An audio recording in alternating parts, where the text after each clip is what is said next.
Hello friends, welcome to Tamil blogger in Canada. இன்றைக்கி இந்த வீடியோவில் எதை பற்றி பார்க்க போகிறீங்க அப்படின்னா, பட்டர்ஃப்ளை எஃபெக்ட்ஸ் மாதிரி நான் ஒரு குட்டி தப்பு பண்ணேன். அதை வச்சு என் வீட்டில் ஓட்ட போகிற அளவுக்கு ஒரு பெரிய தப்பே நடந்து போச்சு. அதை பற்றி தான் பார்க்க போகிறோம். ஆக்சுவலாக கெனடியன் டயர் வந்திருக்கேன். என்ன வாங்க வந்திருக்கேன் அப்படின்னு சொல்லி பார்த்தீங்கன்னா, எலியை கொல்றதுக்கு இல்லை எலி ட்ராப் ஏதாவது இருக்குமான்னு பார்க்க வந்திருக்கேன். இந்த கனடாவில் பிடிக்காத விஷயம் என்ன அப்படின்னா, கடைக்கு போய் ஒன்று வாங்கலான்னு போனால் அதுக்கு ஒரு 100 ஆப்ஷன் வச்சுருப்பானுங்க. நமக்கு இதுவோ அதுவான்னு பார்க்குறதுக்குள்ளே அடப்போங்கடா வேணவே வேணான்னு வர மாதிரி இருக்கும். அந்த மாதிரி இந்த எலியை பிடிக்கிறதுக்கும் கொல்றது, பிடிக்கிறது, ஒட்டுறது, சாப்பிட்டுட்டு வெளியில் போய் சாப்பிட்றதுன்னு ஏகப்பட்ட ஐட்டம் வச்சுருந்தானுங்க. ஏன்டா எங்கள் ஊர் கடையில் போய் கேட்டோன்னா அவங்க ஏதாவது ஒன்று கொடுப்பாங்க, அது முடிஞ்சு போயிடும். இது என்னடா இத்தனை வச்சுருக்கீங்க, எதடா சூஸ் பண்ணுறதுன்ற மாதிரி இருந்துச்சு. ஒரு வழியாக பார்த்துட்டு இதில் எது சீப் அண்ட் பெஸ்ட்டாக இருக்கும், அதோட எலியும் பிடிக்கணும்னு சொல்லி பார்த்துட்டு அந்த ஸ்டிக்கி பேடை வாங்கிட்டு போயிடலாம்னு சொல்லிட்டு ஸ்டிக்கி பேடை வாங்கிட்டோம். அதுவே $4.5 என்னமோ. மற்றது எல்லாமே அபோவ் $10. இங்கே பாருங்கள், இதெல்லாம் $30. இந்த மியூசிக்கை போட்டால் அது ஓடிடுமா, அது $20. அதுக்கப்புறம் கூண்டெல்லாம் பெருசு பெருசாக வச்சுருந்தானுங்க. பட் நம்ம வீட்டில் இருந்தது என்னமோ குட்டி மைஸ் தாங்க. ஸோ அதனால் இந்த ட்ராப் மாதிரி ஒன்று இருக்கு இல்லையா, அந்த ஃபுட்டு வச்சு பிடிக்கிறது, இந்த $12 அதில் ஒரு பேக்கேஜும், அதுக்கப்புறம் வந்து பார்த்திங்கன்னா இந்த ஸ்டிக்கி பேட்ஸ் மாதிரி இருந்தது. அதை வந்து அங்கே வச்சிட்டோன்னா அது அதில் மிதித்து ஒட்டிக்குமா, அதுக்கப்புறம் வெளில தூக்கி போட்டுடலாம். நாங்கள் சரின்னு சொல்லிட்டு இது ரெண்டையும் வாங்கிட்டோம். ஏன் அப்படின்னு கேட்குறீங்கல்ல, ஏற்கனவே ஒரு மைஸ் வந்து வீட்டில் இருந்தது. அது வந்து கராஜில் இருந்தது. அதுவே செத்து போச்சு பாவம், ஏன்டா இங்கே இருக்கும்ன்ட்டு அது தூக்கி போட்டோம். இப்போ என்னடனா வீட்டுக்குள்ளேயே லிவிங் ஏரியாவிலேருந்து டான்ஸ் ஆடிட்டு இருக்கு. அதுக்கு ரொம்ப தைரியமாக வேற போயிடுச்சு போல். அதுக்கு ரொம்ப பழக்கமான ஏரியான மாதிரி அது கண்ணு முன்னாடிலாம் ஓடுது. அதை எப்படியாவது பிடிக்கணும்னு சொல்லி ஒரு வழியாக வாங்கிட்டு வந்து கஷ்டப்பட்டு இந்த ஸ்டிக்கி பேடெல்லாம் வட்டணும். ஆனால் அதில் மைஸ் மாட்டலை, அதில் எங்கள் கால் தான் மாட்டிகிட்டே இருந்துச்சு. ஒரு வழியாக இது எதுவுமே ஒர்க் அவுட் ஆகலைங்க. கிட்டத்தட்ட ஒரு 1 வீக் இதை வச்சுட்டு நாங்களும் வெயிட் பண்ணி பார்த்தோம். ஃப்ரிட்ஜுக்கு கீழே, ஏன்னா நான் ஃப்ரிட்ஜுக்கு கீழே தான் அது ஓடி பார்த்தேன். அதனால் ஃப்ரிட்ஜுக்கு கீழே, டிஷ்வாஷர் கீழே, ஸ்டவ்வுக்கு கீழே, சோஃபாவுக்கு பின்னாடின்னு ஏகப்பட்ட இடத்துல வச்சோம். எங்கெல்லாம் வச்சோமோ க்ளீன் பண்ணுறேங்கிற பேரில் நானே தான் போய் அதில் காலை வச்சு நான் தான் மாட்டினேன். அந்த மைஸே என்னை பார்த்துருந்தா சிரிச்சிருக்கும். சரி, எப்போ பார்த்தாலும் ஃப்ரிட்ஜுக்கு கீழே ஓடுது, அப்படி என்னடா இருக்குது ஃப்ரிட்ஜுக்கு கீழேன்னு ஃப்ரிட்ஜை நான் ஊட்டி பார்த்தா இங்கே பார்த்தீங்களா எவ்வளோ பெரிய ஓட்டைன்னு. ஆமாங்க, உங்களுக்கு எல்லாருக்குமே தெரிஞ்சிருக்கும், கனடாவில் மோஸ்ட் ஆஃப் தி வீடு பார்த்திங்கன்னா வுட்டில் தான் இருக்கும். அதாவது பேஸ்லாம் வந்து இதில் போட்டிருப்பாங்க, பட் அந்த அந்த வாலெல்லாம் பார்த்திங்கன்னா நார்மல் வுட்டில் தான் இருக்கும். ஸோ வந்து அந்த பாயா கலத்தரில் மேடம்னே சொல்லுவோம், அவங்க வந்து நல்லா கடித்து ஒரு பெரிய ஓட்டையே போட்டு வச்சுருந்தாங்க, தெரியுது இல்லையா. அதனால தான் அவங்க வந்து டக்குன்னு ஃப்ரிட்ஜு கீழே போயிருக்காங்க.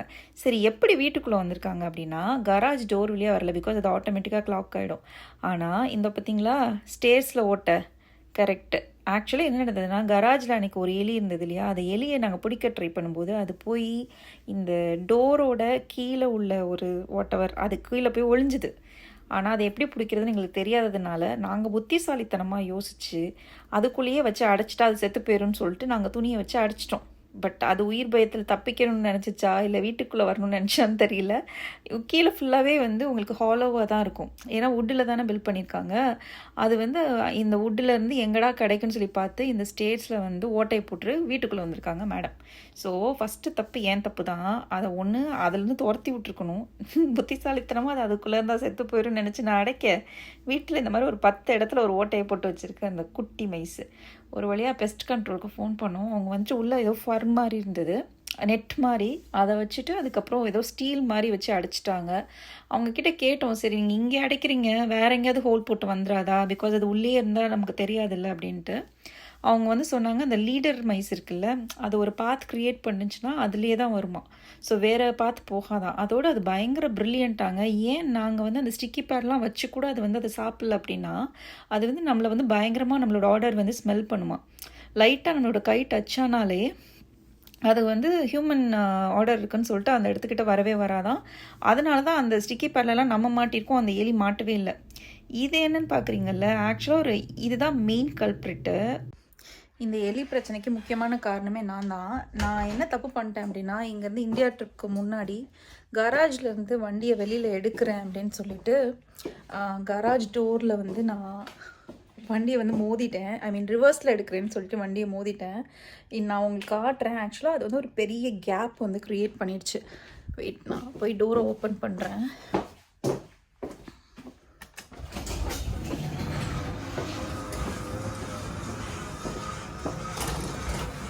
ஆக்சுவலாக இப்போ ஃபில் பண்ணியிருக்காங்க. ஆக்சுவலாக பார்த்தீங்கன்னா இப்போ இந்த கேப்பை ஃபுல்லாக ஃபில் பண்ணியிருக்காங்க இந்த இடத்துல. ஆனால் நான் இங்கே தான் இடித்தேன். இங்கே இடித்த உடனே இங்கே பயங்கரமான கேப்பாக இருக்குது. ஸோ இப்போ உங்களுக்கு இந்த ஒயிட் கலர் ஃபோம் வச்சு ஆக்சுவலாக ஃபில் பண்ணியிருக்காங்க இல்லையா. ப்ரீவியஸ்லி அது எப்படி இருந்ததுன்னா இந்த இடையில ஃபுல்லாக வந்து கேப் ஆகிடுச்சு, ஏன்னா வாங்கின இடி அந்த மாதிரி. ஸோ இப்போ வந்து இதை வச்சு ஃபுல்லாக கவர் பண்ணியிருக்காங்க. இதோ தெரியுதா, இங்கே நான் இடிச்சிட்டேன், இங்கே நான் இடித்ததில் இந்த இடம் ஃபுல்லாக கேப் ஆகிடுச்சு. இப்போ வந்து இந்த ஃபோம் வச்சு ஃபில் பண்ணியிருக்காங்க. அடுத்து அது வழியாக தான் அந்த மைஸ் வந்துருக்கிறதுக்கான சான்சஸ் இருக்குதுன்னு சொல்லிட்டு அங்கேயும் ஒரு மாதிரி ஸ்டீல் மாதிரி வச்சு அடித்து ஒரு வழியாக அந்த மைஸை துரத்தியாச்சுங்க. இந்த தடவை பொங்கலுக்கு எனக்கு லக்கீலி கரும்பு கிடச்சிது. ஒரு இந்த க்ரீன் கலர் கரும்பு தான் கிடச்சிதுங்க. நம்ம ஊரில் கிடைக்கும்ல பிளாக் கலர், அது கிடைக்கல. ஒரு இந்த நான் கையில் வச்சுருக்கிற பீஸ் வந்து பார்த்திங்கன்னா $3.49 வந்து கிடச்சிது.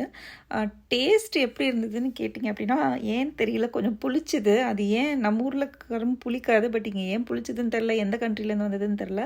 பட் ஓகே, கொஞ்சம் ஸ்வீட்டாக இருந்தது, கொஞ்சம் புளிப்பாக இருந்தது. நம்ம ஊரில் இந்த ஆழக்கரும்புன்பாங்க, க்ரீன் கலரில் உள்ள கரும்பு, அது ரொம்ப ஹார்டாக இருக்கும் இல்லையா. பட் இங்கே அந்தளவுக்கு ஹார்டாக இல்லை, நம்ம கடிச்சு சாப்பிட்ற மாதிரி இருந்து அட்லீஸ்ட் ஒரு ஆசைக்கு சாப்பிட்ற மாதிரி இருந்ததுனால இந்த கரும்பை வாங்கி வந்து சாப்பிட்டோம். பொங்கல் வந்து ரொம்ப நார்மலாக போச்சு, பிகாஸ் கொஞ்சம் பிஸியாக இருந்ததுனால பெருசாக செலிப்ரேட் பண்ணல. பட் ஆஸ் யூஷுவல் பொங்கல் பண்ணி சாமி கும்பிட்டு அதை மாதிரி தாங்க போச்சு. இந்த மாதிரி ஐட்டம்ஸ்லாம் கனடாவில் கிடைக்கிறதே கொஞ்சம் பெரிய விஷயம். பட் பார்த்தோன்னா அவ்வளோ சந்தோஷமாக இருக்கும். வேகமாக கரும்பு வாங்கிட்டு வந்து பசங்கள்ட்டெல்லாம் காட்டினேன். தியா இப்போ தான் ஃபஸ்ட் டைமாக வந்து பார்க்குறா, அதாவது விவரம் தெரிஞ்சு இந்த கரும்பு பார்க்குறா.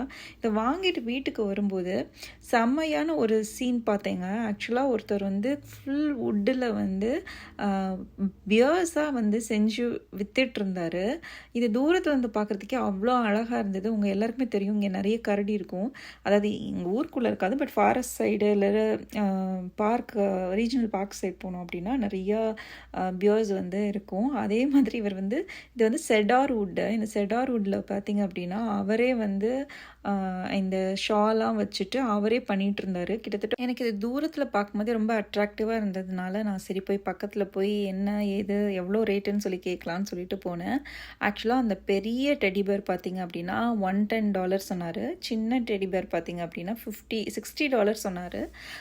எதில் பண்ணுறீங்க அப்படின்னு சொல்லி கேட்டேன். இங்கே வந்து செடார் வுட் இருக்கும், அந்த செடார் வுட்டில் தான் பண்ணுறாரு. இவரோட வீடு வந்து பேக்கில் தான் இருக்குது. ஸோ அங்கேருந்து அவருக்கு வந்து அவரை பொறுத்த வரைக்கும் இது பேக் யார்டு மாதிரி, அங்கே வச்சு இவர் வந்து இதை பண்ணிகிட்ருக்காராம். ஃபுல் டைமாக இதே தான் பண்ணுறாராம். பட் நான் இந்த சைடு தான் போயிருக்கேன், பட் நான் பார்த்தது கிடையாது.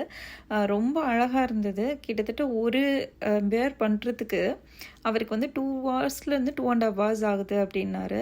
இந்த செடார் ட்ரீ பார்த்திங்க அப்படின்னா இதோட டியூரபிலிட்டி வந்து ரொம்ப நல்லாயிருக்கும். அதுக்கப்புறம் பார்த்திங்கன்னா இது வந்து இந்த இன்செக்ட்ஸ்லேருந்துலாம் வந்து டிக்கேலாம் ரொம்ப இருக்காது. இங்கே நிறைய வீடெல்லாம் பார்த்திங்க அப்படின்னா இந்த செடார் ட்ரீ வச்சு தான் கட்டுவாங்க. நிறையா இந்த எல்லா பில்டிங்ஸாக இருக்கட்டும், வேறு எதுக்காக இருந்தாலும் சரி, நிறைய இந்த செடார் ட்ரீ வந்து யூஸ் பண்ணுவாங்க. இந்த பிளாக் கலர்லாம் பார்த்திங்கன்னா அவர் பெயிண்ட் தான் பண்ணியிருந்தது. பட் இந்த காம்பினேஷன் இது எல்லாமே ரொம்பவே அழகாக இருந்தது. பயங்கர ஹெவியாக இருந்ததுங்க.